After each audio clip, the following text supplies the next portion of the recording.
Hello everyone. देखिए, आप लोगों की तरफ से एक आज फिर बहुत अच्छा सा एक सवाल है। क्वेश्चन इनकम एक्सपेंडिचर का रेशो बेस्ड है। मैं थोड़ा सा सवाल को एक्सप्लेन करता हूँ, फिर आपको समझाने की कोशिश करता हूँ। यहाँ क्या दिया गया कि ए की इनकम का बी की इनकम से जो रेशो है वो 2:3 है। ए के एक्सपेंडिचर का बी के एक्सपेंडिचर से रेशो 3:4 है। बी की इनकम का 1/3 पार्ट ए के एक्सपेंडिचर के बराबर है। तो ए की बचत का बी की बचत से अनुपात क्या है? ए की बचत का बी से, यानी ए और बी के सेविंग्स का रेशो निकालना है। अब कैसे इसमें हम दिमाग लगाएंगे, क्या करेंगे वो देखिएगा, और कैसे रेशो को कनेक्ट करके बड़े मजेदार तरीके से हम सवाल कर सकते हैं वो समझिएगा आप सब लोग।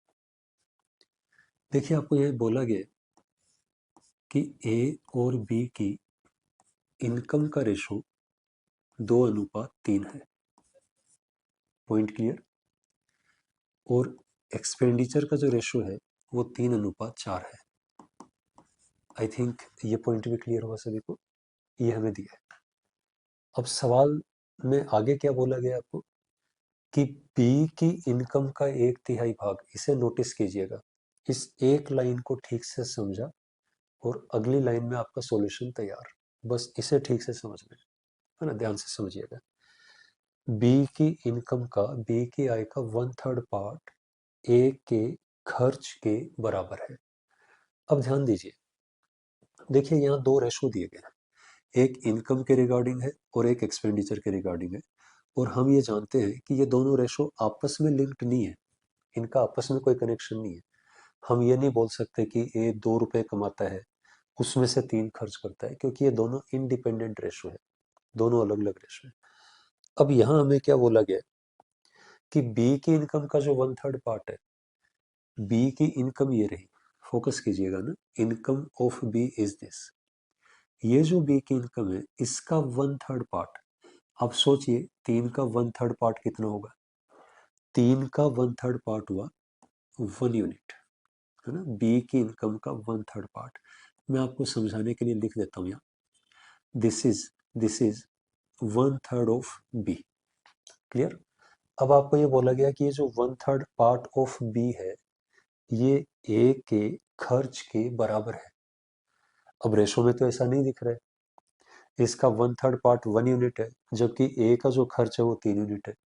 तो यदि हम रेशो में ऐसा कुछ बदलाव कर दें अपनी तरफ से, जो कि मैथमेटिकली हम कर सकते हैं कि यहाँ जो एक्सपेंडिचर है वो यहाँ दिखे हमें, तो ये रेशो कनेक्ट हो जाएंगे और एक झटके में हमारा सवाल यहाँ सोल्व हो जाएगा।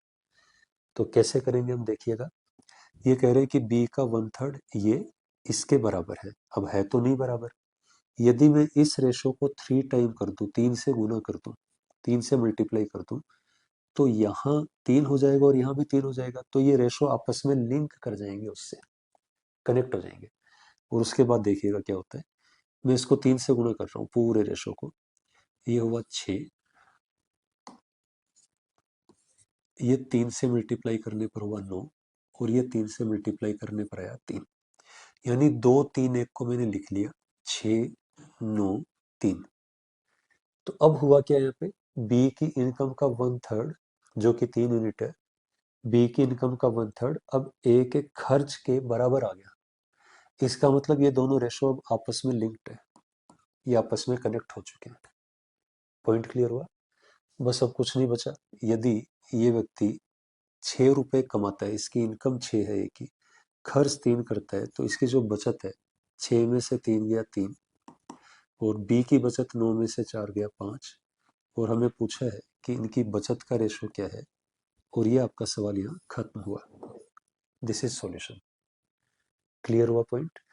तो हमने क्या किया, दो इंडिपेंडेंट रेशो को एक थर्ड इंफॉर्मेशन की मदद से कनेक्ट किया और वहीं से सवाल हमारा सोल्व कर लिया।